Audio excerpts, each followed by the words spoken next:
Welcome, everyone. You've somehow stumbled upon the first official episode of this brand new podcast endeavor, Wigs for Wigs. On this podcast, I'll be covering a wide range of topics in the areas of history, politics, and current events. Sometimes with guests, and sometimes you'll be stuck just listening to me.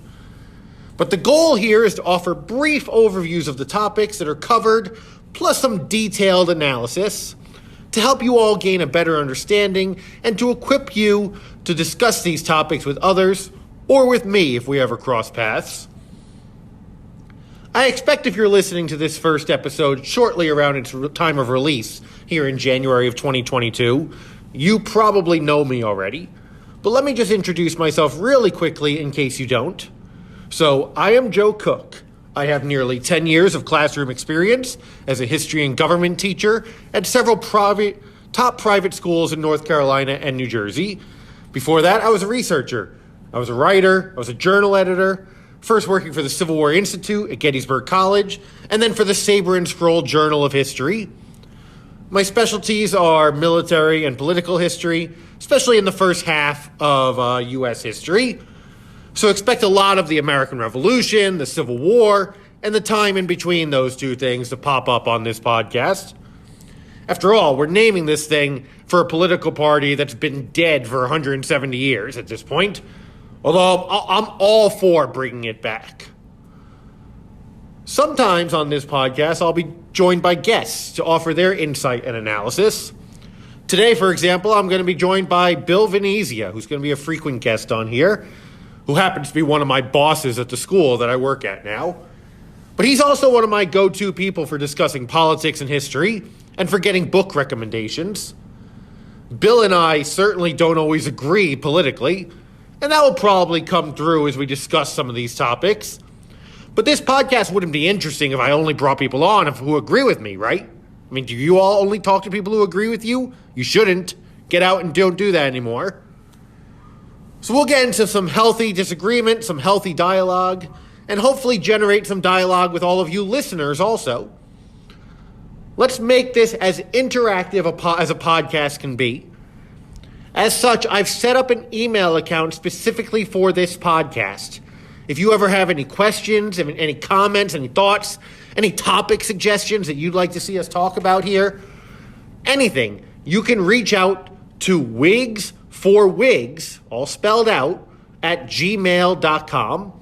Again, that's Wigs for Wigs, the name of this podcast, at gmail.com. And you could hear your submission on a future episode. As for getting this podcast off the ground, we're going to launch with a series of episodes on a theme, leadership. A lot of we're going to talk about here in history and politics has to do with leadership in one way or another. So we'll kick off just looking at leadership as a subject of its own. What are the qualities that make for a good leader? What do the great presidents have in common? What do the great generals? What do the great business executives? Is there overlap between leaders in different fields? And are there distinctions between them? Today, I'm going to be talking to Bill Venezia about the qualities we each find most important for a president to possess, and how some of America's presidents have either met or failed to meet our expectations. So again, welcome to Wigs for Wigs. I very much hope you enjoy and I hope that you feel you can learn from this. Same thing I hope from teaching all my classes at the high school level. We're going to take a very brief break for an ad right now, and then I'll be back with Bill for our initial discussion, so stick around.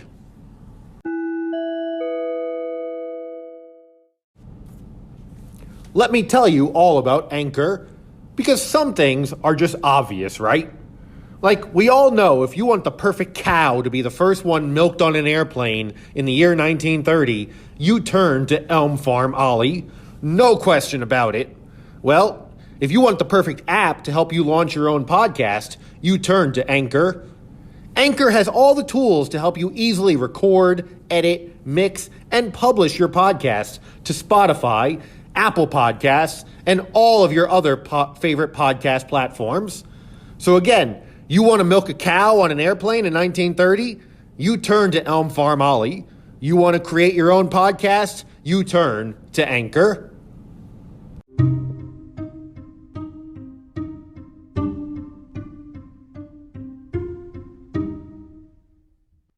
All right, we're back. I'm joined with Bill Venezia, one of my bosses here at Hudson Catholic High School in Jersey City. And we're going to start talking about qualities that we feel are important for a leader, but specifically a president, to have. What is it that we look for in a president when we're judging presidents in history? Or what is it that we look for in somebody? What do we think they might have the potential for when we vote for somebody for president? And then we'll evaluate how some of our presidents have lived up to that, or maybe not so much lived up to that.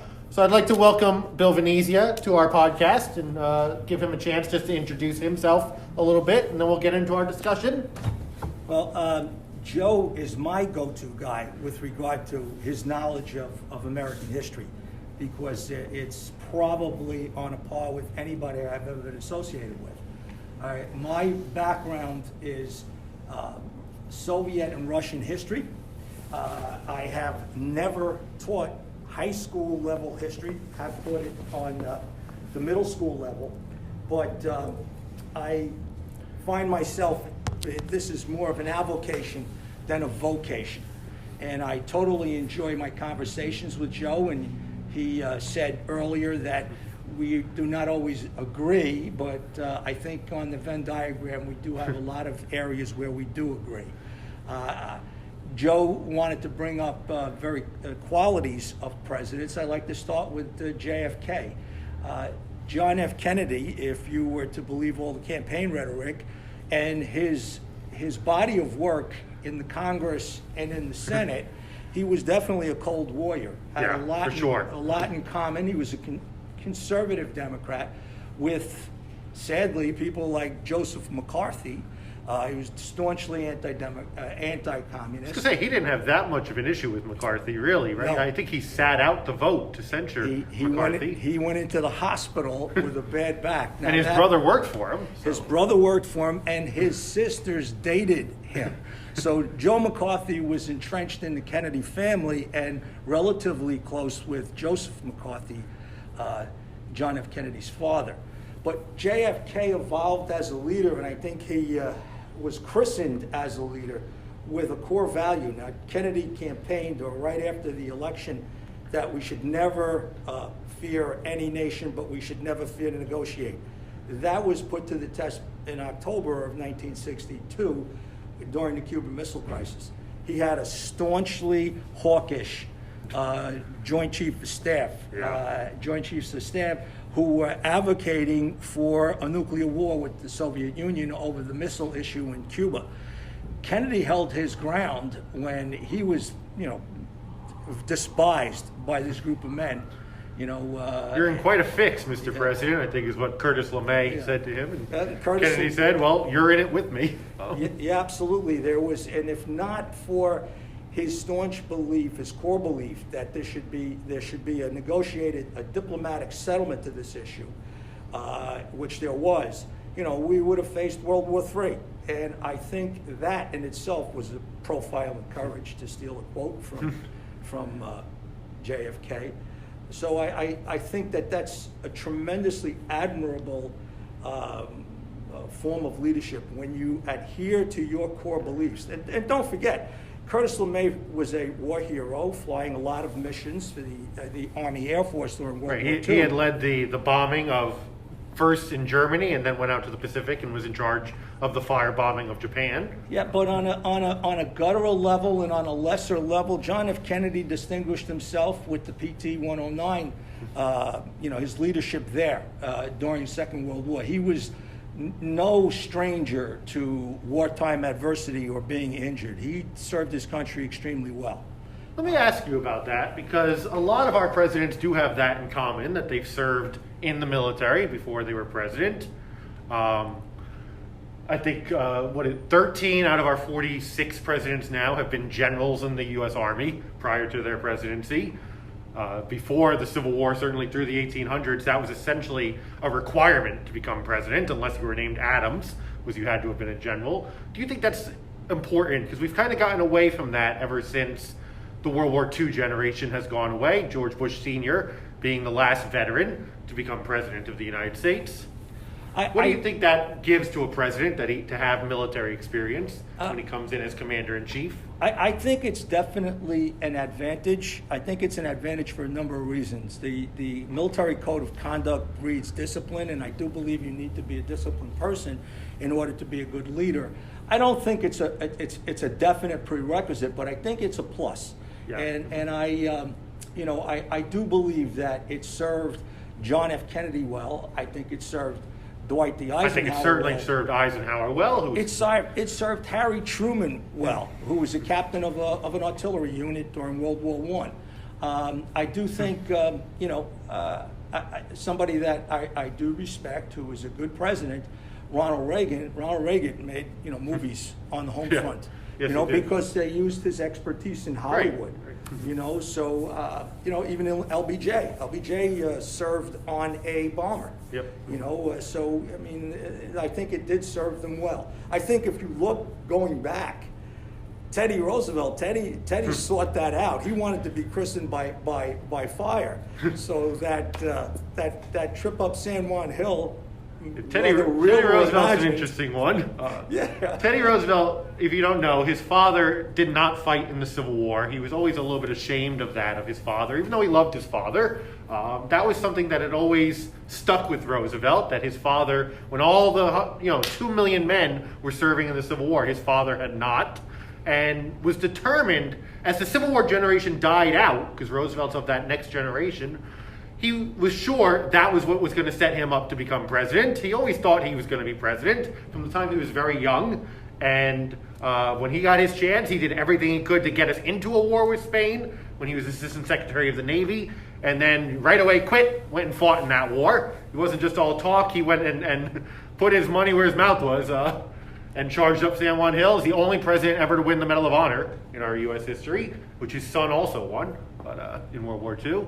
So very impressive there by Theodore Roosevelt. And then actually what you were talking about brings me to the characteristics specifically that I consider most important. It's a vague term, but I think we can apply it a lot of different ways, which is credibility. I think a president needs to have credibility, whether you're talking about dealing with the American public, dealing with the rest of the world, whatever that may be, dealing with the military, Kennedy staring down the chiefs. I think that built up some credibility for him, that he was able to do that. But Dwight Eisenhower and George Bush Sr., who is not considered a great president, are the two that come to mind for me. Nobody could question that they were qualified to be the leader of the United States. Eisenhower, not only with the public, what was the level of trust with Eisenhower? People actually believed that if you got under your desk, you would survive a nuclear bomb, because Dwight Eisenhower's government said so. We know a lot of shady stuff was happening during the Eisenhower presidency. We can go into that at another time, talking about covert operations and things. But the American public had implicitly trusted him, and he's able to get a lot done because of that. Congress has to get in line.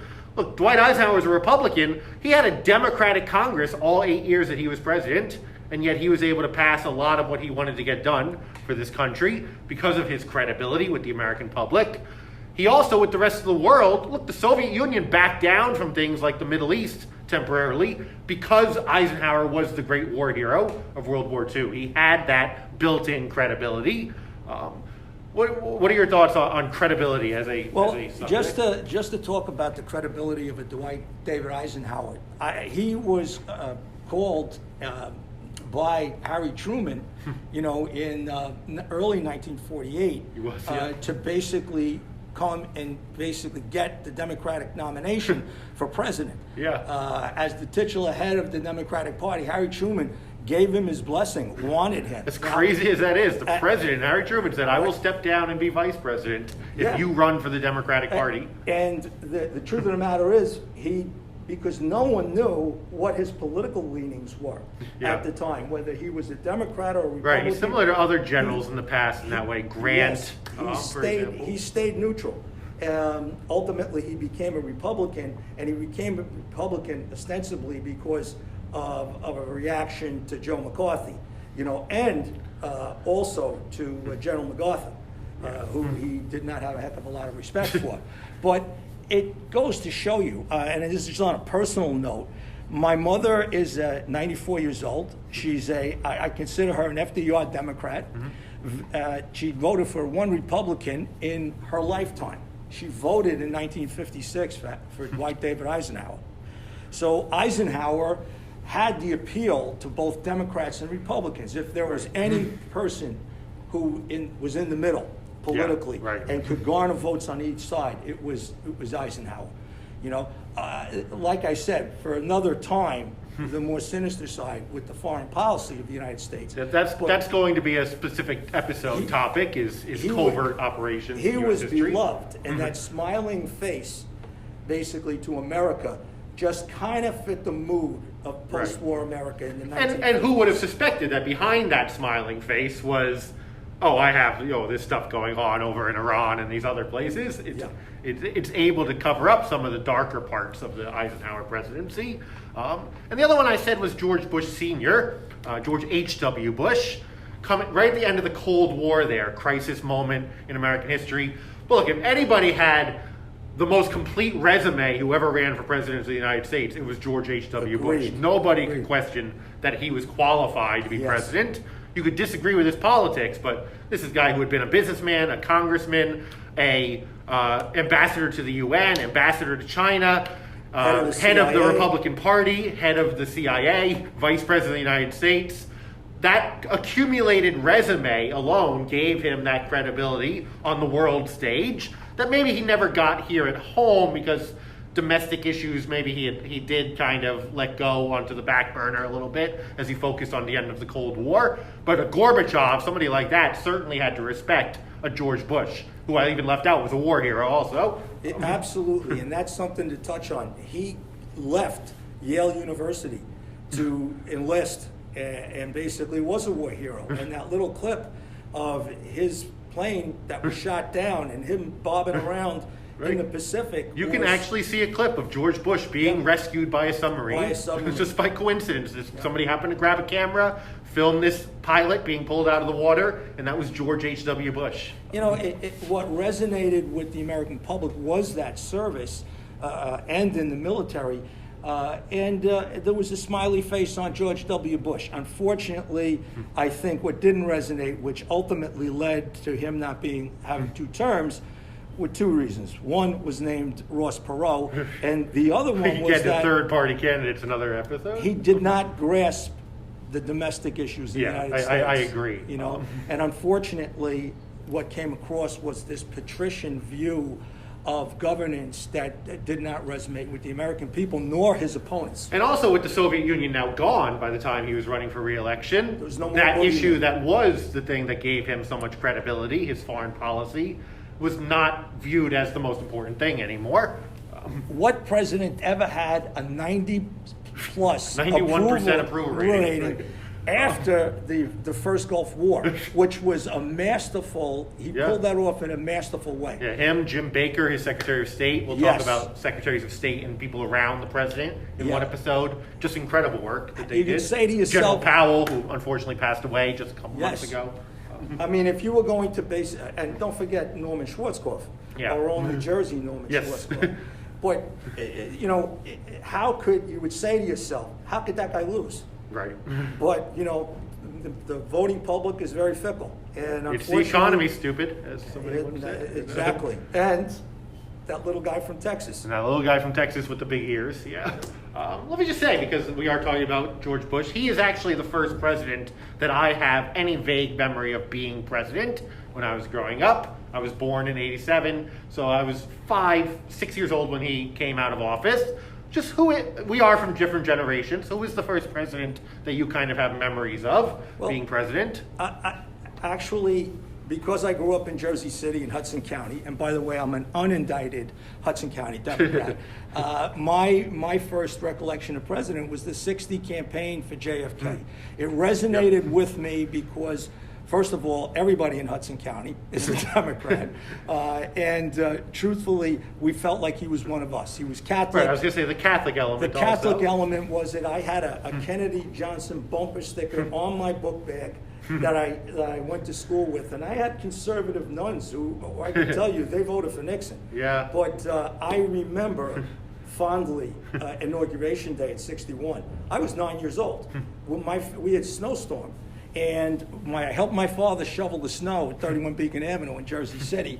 And then we all repaired to the kitchen, to the dining room, to watch on a little black and white television this inaugural speech of John F. Kennedy.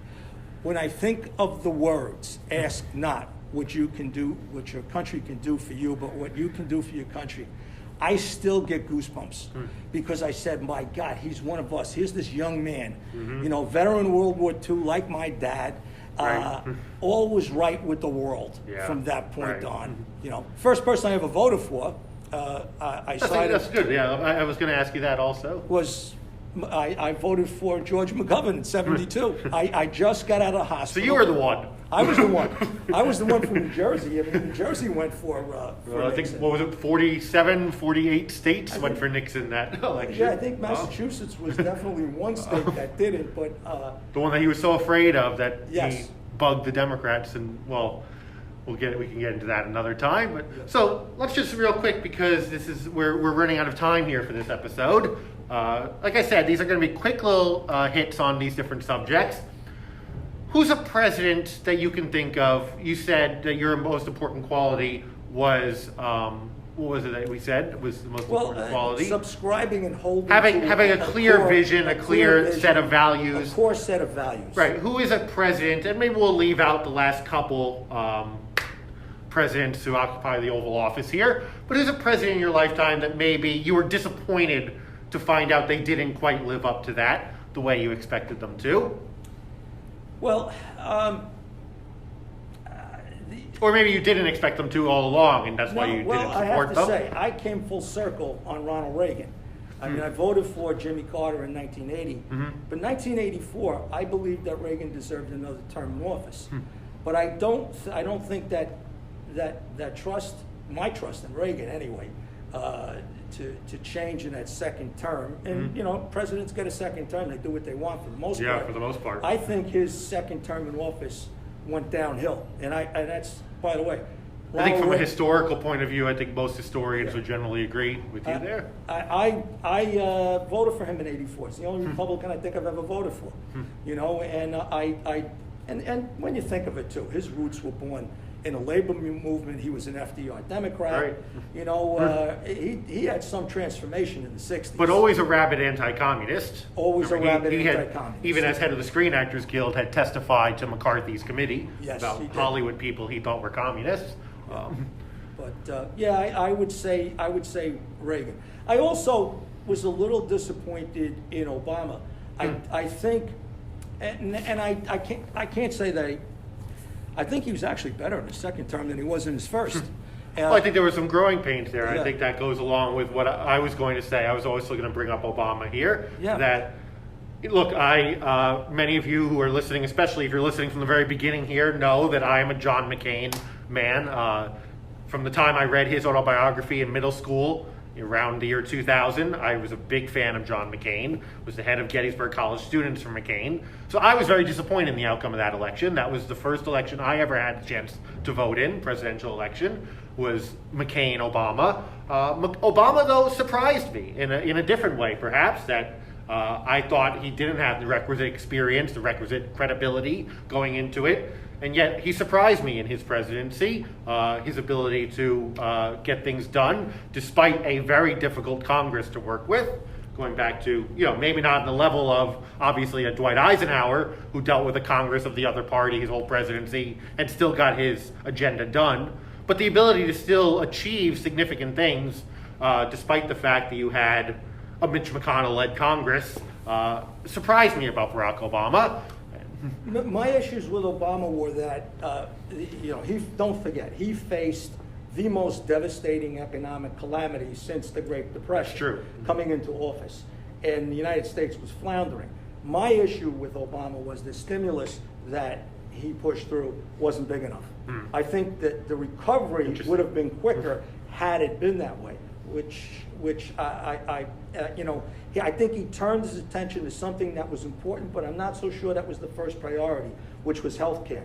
But when you look back retrospective about that, healthcare would have never been passed after his first 2 years. That's certainly true. If he true. did not get that through, it would never have gotten through. Yeah. And I think that's totally critical. And I think the efforts of people wanting to undo it have been doomed to failure and will be doomed to failure. And look, I mean, that's, again, my guy, McCain, with that thumbs down vote. Yeah. No, I have to say a that. different era, again, we'll talk about that another time, the civility of past politics. I do have to say that John McCain is truly an American hero. I did not subscribe to his politics. Yeah, certainly. But the truth of the matter is, he had a lot of admirable qualities, and had he been elected president, I'm sure he would have fared well, except domestically, I'm not so sure. Yeah. Okay, we're going to wrap up here. Let's just kind of recap here. We had credibility on my side, the ability to have a clear vision of what you want to accomplish and a set of values for you. So if you were to name, and maybe we've kind of done this already, me saying Eisenhower and Bush, you talking about Kennedy a little bit, who is the president that most embodies having a clear vision and getting it done for you in American history? Well, there's the top guy, Abraham Lincoln. So just so you know, we have up on the screen with us here the C-SPAN rankings of presidents. So that's what we're looking at as we're talking about this. So Lincoln is at the top of the list there. They broke the mold. I mean, and coming in pretty close second is GW, was Washington. Because when you think about it, there was no path for him. There was no script. He scripted it all. And I do believe that he honestly felt about leadership was that, did not want to be king. Yeah. And did not want to serve more than his 2 terms. Right. He set a standard. But Lincoln is the penultimate. Yeah, I mean, Lincoln is going to be at the top of our list in a lot of these topics we talk about with leadership. With me, I mean, he's somebody who came in not perhaps having a lot of credibility. No. Even people in Washington did not respect him, this guy, awkward-looking guy coming from the West, and yet with just his pure strength of mind, really won over even vociferous critics like a Charles Sumner, a Thaddeus Stevens, people within his own party who didn't think he was up for this. Ultimately, in the end, had to respect him. A Frederick Douglass, his attitude changed drastically towards Abraham Lincoln when he saw him in action. I think another thing about Lincoln was able, we didn't talk about this as an attribute, but Lincoln was able to come full circle in a very systematic, honest way about slavery. And, there's nothing wrong with learning new things. Yes, and he was with changing your view when you learn new information. Lincoln was a thinker. And I think that the gentleman you just mentioned, it escapes me, the black Frederick Douglass had a lot to do with changing Lincoln's position. I think that's true. And I think that he was able to sit down with somebody who was diametrically opposed to, and don't forget, Lincoln was suggesting, a Liberian state. Colonization, right? He had been a member of the Colonization Society. So, I mean, think about that, where he was. So maybe we should add that to our list of qualities, the ability to keep thinking, keep learning. Yeah, and to the Emancipation Proclamation. God knows that flew in the face of his own party members too. But, fortunately, all right. He is the penultimate. He is. And we're going to talk a lot about Abraham Lincoln. I can assure you, we're going to talk a lot about Abraham Lincoln throughout this podcast. So I hope you have all enjoyed listening to our discussion here. Bill, do you have any last thoughts here? No, I enjoyed this too, Joe. And look, we succeeded after one podcast of probably not saying anything that could get us fired. Yeah, I don't think we're getting fired yet. We'll see what happens in the future. But so far, so good, I think, in that regard. Please do, those of you who are listening to this, reach out to us with your own thoughts. Like I said in the introduction, there is an email set up for this podcast. It's Wigs for Wigs, that's the name of the podcast, at gmail.com. So reach out to us, tell us what you think the most important leadership qualities are for a president, and perhaps we'll share your thoughts on a future episode. So thank you all for listening, and I hope you subscribe and download our future episodes here of Wigs for Wigs. Take care, everybody.